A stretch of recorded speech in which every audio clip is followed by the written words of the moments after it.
Welcome, welcome, welcome. Welcome back to another podcast of the Rebuttal. And I am so glad to have you guys on with me today. Welcome to the Rebuttal. I'm your host, Chris Workman. And this is another episode of the Rebuttal. And we're going to start off with just our primo. Make sure you just subscribe to the Rebuttal because we need your support, baby. Support the Rebuttal at the Cash App if you want to give something. This content is great and you want to keep it going. That's up to you, though. But either way, we're going to keep this Rebuttal going and we're going to make it happen here. Make sure you tune in to real content and real audio so you can hear Christopher-Hugh clap back at all these jacks on the internet. The Rebuttal.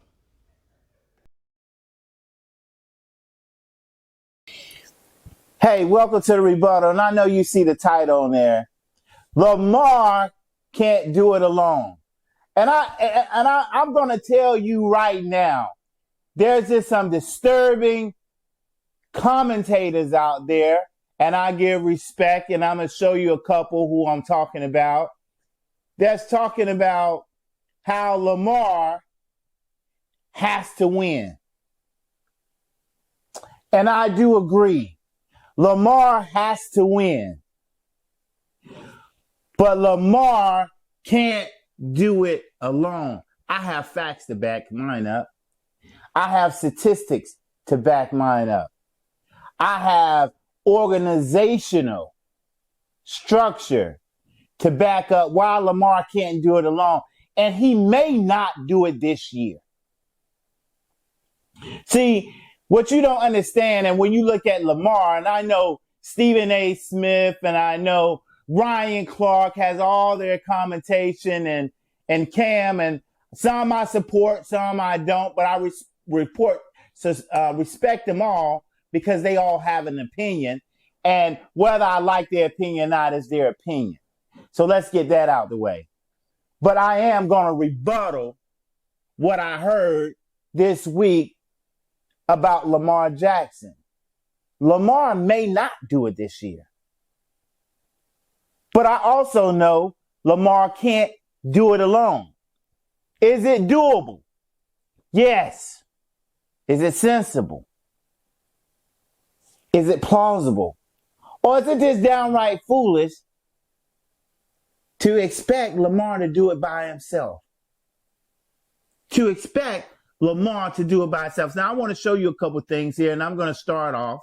We're going to start off, we're going to start this off right here.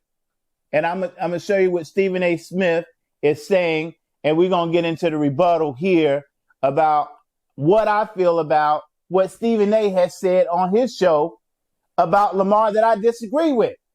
And I'm going to show you another one where he talks about Cam Newton, and Cam Newton says, hey, you have to watch what you say about Lamar Jackson, which I agree with that. But let's see what Stephen A. Smith has to say about Lamar Jackson, which I completely disagree. It's outrageous for him to say this because number one, before we get to the opinion, let me calm down. Let's talk. Let's see what Stephen A. has to say about Lamar. When you turned, there were guys. And so you're looking at Lamar Jackson and you're saying, you're two-time league MVP, bro. 9 dudes have won two league MVPs in NFL history. Every single one of them has been Super Bowl champions but you. So you got to answer that call. I've bloviated about that on numerous cases, but in the event that he does answer the call, Ryan Clark is right. That should be it in terms of seeing a dual threat at the quarterback position with extreme athleticism being questioned as to whether or not they can play the quarterback position. What's the problem? I see no problem. So I'm pretty ticked off that Ryan Clark deleted his tweet, according to the reports. Because what you take it down for? You were right. His point may not have been articulated as perfectly as he would have liked. And And he might have left a hole here or there for somebody to at least question it. But his overall point, I firmly understand. And he was right. If Lamar Jackson wins the Super Bowl, that's going to go a long way towards us ever questioning again whether a cat can do it at that position, being a dual threat, a quarterback who can run. We're marveling at Jaden Daniels for the Washington Commanders because of what he's doing. Ryan Clark is right. But where you turned. Okay.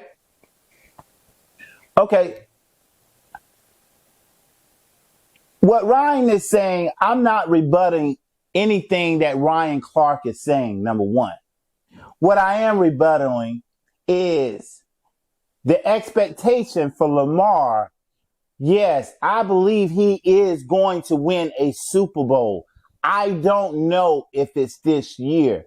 And what we have to take a look at Lamar is that Lamar is the LeBron James of football.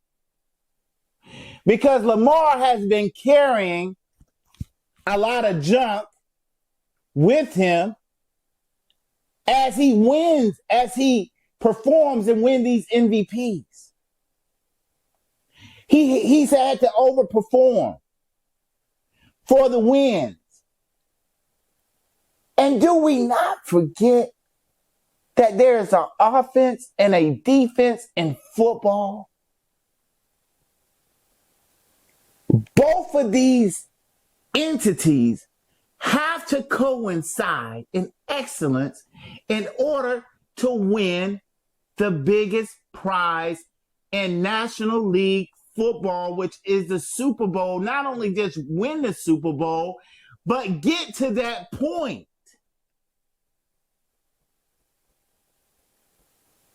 We're saying Lamar has to answer this call. Josh Allen is doing the same thing in Buffalo. He has been the LeBron James for the Bills. Now we can name a couple good players. Cook is the running back. Who's the receiver for the Bills that just comes out? Jackson is gone. Amari Cooper. I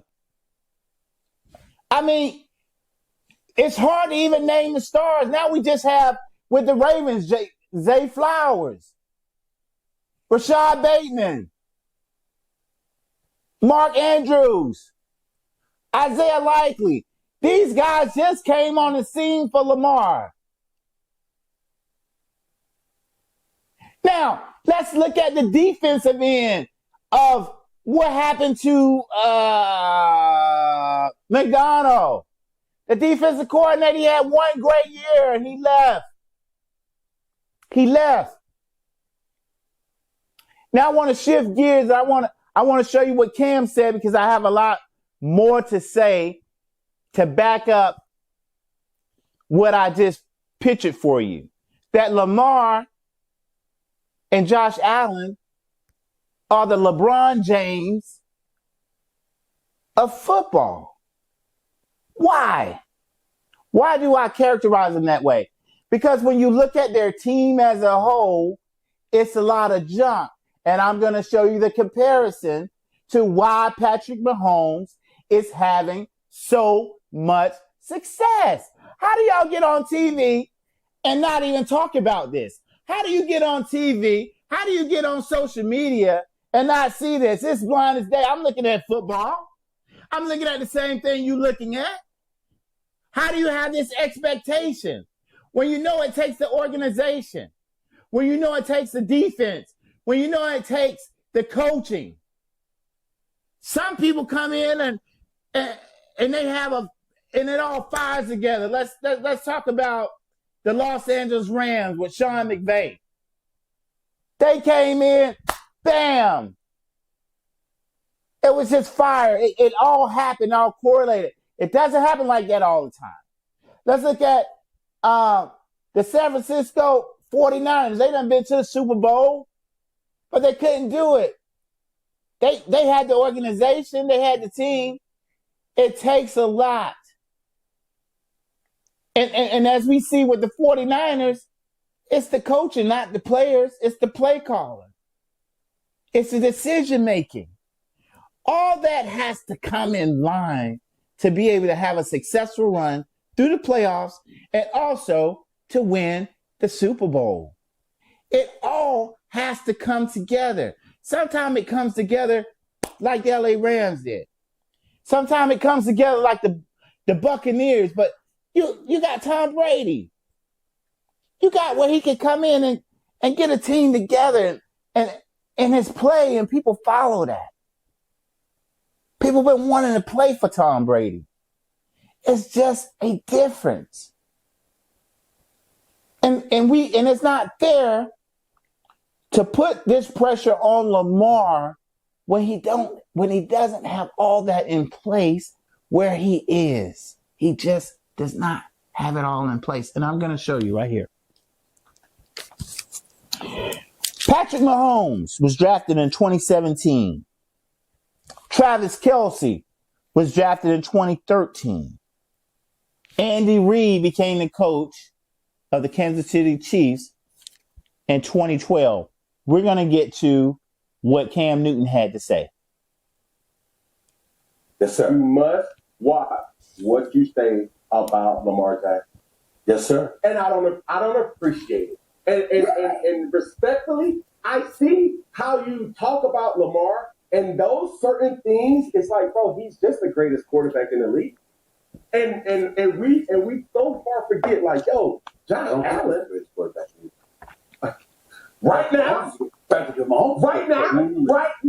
Right now, I'm taking Lamar Jackson over any other quarterback in the NFL, including Josh Allen. Now hold on right here. This is a ridiculous argument for me right now with Stephen A. Cam is on point. He's spot on. Lamar Jackson is the best quarterback in the National Football League. And I know my friends say, well, he can't make this throw. Yes, he can. He's the LeBron James. And Josh Allen is the LeBron James of football. But Lamar is better. And there's no spike on Josh Allen. I love to see Josh Allen play. I love competitors. I love Josh Allen just as much as I love Lamar Jackson. Lamar Jackson is just better. And it's okay. He's more talented. And it's okay. People could be more talented. Lamar does things that Josh Allen can't do. And Josh Allen does things that Lamar can't do. Okay? They are both exceptional talents in the NFL, and they carry their teams rightly so. They have different roles in these organizations at the quarterback role on how they have to perform to get their team to the next level. I respect both of them. Okay? And I'm not just saying I like Lamar because he's African American. I like Josh Allen. Regardless, I love they're great individuals. I haven't met either one of them. I enjoy watching them as a sports fanatic. Okay? I don't like Lamar better than I like Josh. I don't like Josh better than I like them all both equally because they're competitors, right? They're gladiators out there on the field. But if I say who's the better quarterback, I support Cam right now and said Lamar is. He's had to overcome so much to become what he is. A lot of times, Josh Allen has the mechanics already there. Lamar had to develop those mechanics. And you know, it's always a great story in American history when that guy comes from nothing and he becomes something, you know, people's heart goes out to him. That's just how it is. I'm sorry. That's just how it lays out sometimes. We always root for the underdog to come up. But we're going to continue this. Ridiculous argument with Steve Smith, but let's carry this on. Oh, and that's what I'm trying to tell you, Stephen. Okay. You gotta watch what you say about Lamar Jackson because you ain't holding Josh Allen to the same standards as you holding Josh Allen. Because you say, oh man, everything first ballot, all this, all that. Man, Chris, you know the only reason why he struggles versus the Pittsburgh Steelers, and a lot of reasons, is because they're a divisional opponent. They know him the best. When you're playing for the Giants, you know the Redskins gonna play you tough, the Cowboys gonna play you tough. These are divisional games. Mm-hmm. So I'm sorry, the Commanders. But what I'm saying about Lamar Jackson, right? We're holding him to this standard. Mm-hmm. And I love the critiques. I love the analytics. But he's the greatest quarterback in the game. Hold on. Can I respond? Let me respond to you. First of all, you just sat up there and said, you just said on national television, you're not going to let me do it. I need to watch what I say about Lamar Jackson. I'm heading to Baltimore tomorrow. I'll say it in front of their faces. No, the hell I don't. I stand on what the hell I'm saying about Lamar Jackson. If I said the man was a scrub, that would be blasphemous. If I said the man... Pause right there. We're not talking about you characterizing Lamar Jackson as a scrub or not a player. We're talking about if he's the best quarterback in the NFL. That's what we're talking about. You always go back to this argument. If you say he's a scrub and if he says it was this here and he says that there. No, we're not. That's not the argument. The argument is he the best quarterback? Yes, he is. Talent-wise, he is. We're not saying Josh Allen is not great. Josh Allen is great. But that's not the argument that you're talking about. You always go back to that. If I say he's a scrub, if I say it'll be blasphemous, all that. We ain't talking about blasphemy. We talking about who's the best quarterback. Period. And if it's wrong, if your analysis is wrong about it, it's wrong. And everybody's going to have their opinion, but I feel like it's wrong, and this is my rebuttal to it. But we're going to keep it going. Let's go. It was an all world, that would be blasphemous. If I refuse to acknowledge the fact that he's a two-time league MVP, that would be blasphemous. I did no such thing. I'm saying, I know you're great. I know you're great. What you going to do about it? First of all, let me use a basketball analogy for you, Cam. I got a call yesterday, some people rapping to me because I brought up Sam Presti, the executive for the Oklahoma City Thunder. And I went like this, where's the chair? Why you had Kevin Durant, James Harden, Russell Westbrook, Paul George, Carmelo Anthony, Victor Oladipo, Reggie Jackson, Serge Ibaka, and all of these cats, right? And you got Shea Gilgeous-Alexander, the crew right now. And there's no championship to show for it. The man is great at assembling a roster. He's great at putting the team together. They're religiously competitive. They've been knocking on the door. The man has been an executive in Oklahoma City for 17 years and not one single championship to show for it. I get to sit up there and say, damn, that's a great executive. I want him for my team. But in the same breath, where's the chip? I get to look at Lamar Jackson and say, yo, you that dude. You are absolutely phenomenal. You are all world. We need to pay homage to you. You're that dude. But where's the chip? I pause, where's the chip? And here's my rebuttal to where's the chip. Let me go back to this. Patrick Mahomes has been with Kansas City since 2017. He sat maybe 1 or 2 years on the bench. Travis Kelce's been at Kansas City since 2013. Andy Reid has been there since 2012. Steve McNoll has been with Andy Reid since 1999, coming from the Eagles to 2006, then joining Andy Reid. You can't say where's the chip when you have an organization that's an organization and that has built structure over the years. Sometimes you have the lightning in the bottle, as I stated, with the LA Rams and the San Francisco 49ers. Sometimes you get that lightning in the bottle. But the Ravens is not the lightning in the bottle. It's a franchise that has had great moments, but at the same time, it has lost great people. McDonald's last year, now he's coaching with the Seattle Seahawks. Every year you lose great players. Now you got a new offensive coordinator coming in from Georgia. Let's take a look at the structure here. You say, where's the chip? You can't get a chip sometimes out of that. Let's take a look. And like I said, let's take a look at their receivers. You got Zay Flowers, Bateman, right? Andrews. Likely, these guys are just coming on. They're not lightning in the bottle with the organization. Let's take a look at the Chiefs. You can't say where's the chip. Who do you have? Rasheed Rice, Justin Ross, Marquise Valdez-Stanton, Nicole Hartman, whether he's playing or not, all these people are there. Richie James, Kadarius Toney. And I can't even think of my man with the dreads right now, but you know who I'm talking about that came over, and I'll get him in a few minutes. It'll come back. You got Chris Jones on the defense. I mean, you just lost Ladarius Sneed, but you still have great defensive players for the Kansas City Chiefs with a defensive coordinator that's been there for years, that a coach has been there for years. Travis Kelce, the people have been there for years. They're kind of cemented. They're not lightning in the bottle. They're just at greatness right now. Let's even talk about the Buffalo Bills. On their defensive side, they done had 2 or 3 defensive coordinators.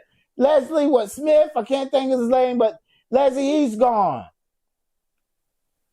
You had some receivers that departed and went to the Texans. So you can say, where's the chip? It's your right to say, where's the chip? But is that plausible? When you compare it to greatness to the Chiefs? Or is it foolish, Steve, using your words when you talked about my man with the reporter? It's doable, sensible, plausible, and foolish, downright foolish. So you saying, where's the chip? Is downright foolish when you compare the organization. It's going to take time for Lamar to get it. I want him to get it, baby. Like Ryan Clark, yeah, he needs to do it. I agree with Ryan Clark. But I agree more so with Cam on this. You're wrong about this, baby. You can't say that.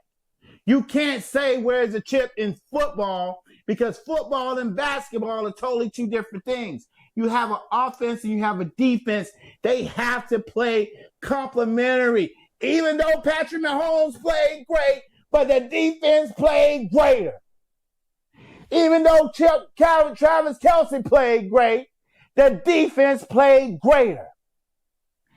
Even though Andy Reid called a great play, the offense executed it with precision.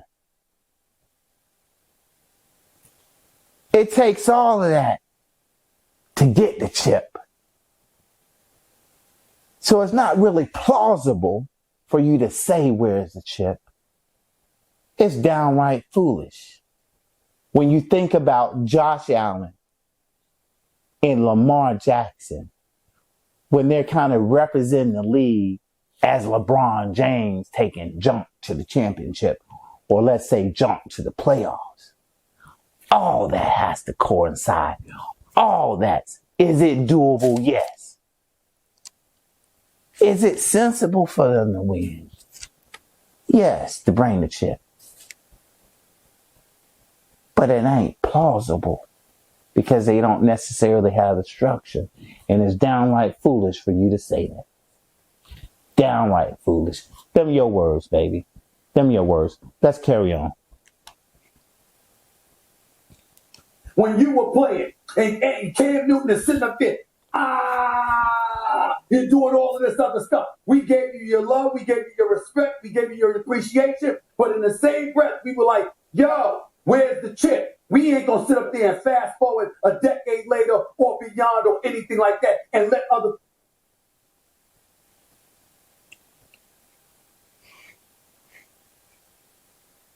So we're gonna remove that and get back to the show. Hey, like I said, I want to thank everybody for joining the rebuttal. Thank you so much. But this is the rebuttal right here. Lamar can't do it alone. I think it takes a lightning in the bottle over time for him to do this. I hope he does it this year. Lamar has a daunting task this weekend with the Steelers. He finally did it the other day, but you know, the playoffs brings nerves. It brings all type of different things. It doesn't matter how they play during the course of the year. It matters on Saturday. It matters on Sunday. We have a weekend full of sports, 6 amazing games that are coming our way. It's going to be an amazing weekend. It's going to be an amazing weekend of football. I don't know if you bet, but I'm getting geared up. I'm in the positive this year. So it's been a great season. I'm glad to be in the positive. I'm waiting for next season for all the things that I've learned, even with betting. But yeah, I want to support one of those betting. As soon as my views and subscribers get up, maybe we can do FanDuel or something of those natures. Maybe we can get that. But hey, we're going to keep striving along here. But hey, I want to thank everybody for supporting the rebuttal. Thank you for watching. And Lamar can't do it alone. Is it doable? Yes. Is it sensible? No. Is it plausible? Not really. Is it downright foolish to think he can do it alone? It is. He can't do it alone. The Kansas City Chiefs has a plethora of players, and they have a coaching staff that they can perform right now, and they're performing under greatness. I don't think they're going to make it to the Super Bowl. Now, that's just my prediction. I'm saying it right here on the rebuttal. I don't think they're going to make it, baby. I'm telling you right here. Chris is telling you right here. I don't think they're going to make it. They won too many close games by 1 point. They've had the calls and everything. I don't think they're going to make it. I think it's going to be a surprise. I feel that Lamar can possibly do it this year, but I also feel he may not. Let's see. I'm hoping somebody take down the Chiefs. I don't care who it is. I would like it to be Lamar. If it's not Lamar, let it be Josh Allen. It doesn't matter. Somebody got to dethrone the Chiefs. That's what I want to happen. Hey, thank you so much for tuning into the rebuttal. We're going to go out with the subscription. Be blessed. Thanks for tuning in. Make sure you hit that subscribe button so you can hear Christopher-Hugh clap back at all these jacks on the internet. The Rebuttal. Thank you for tuning in again. The Rebuttal.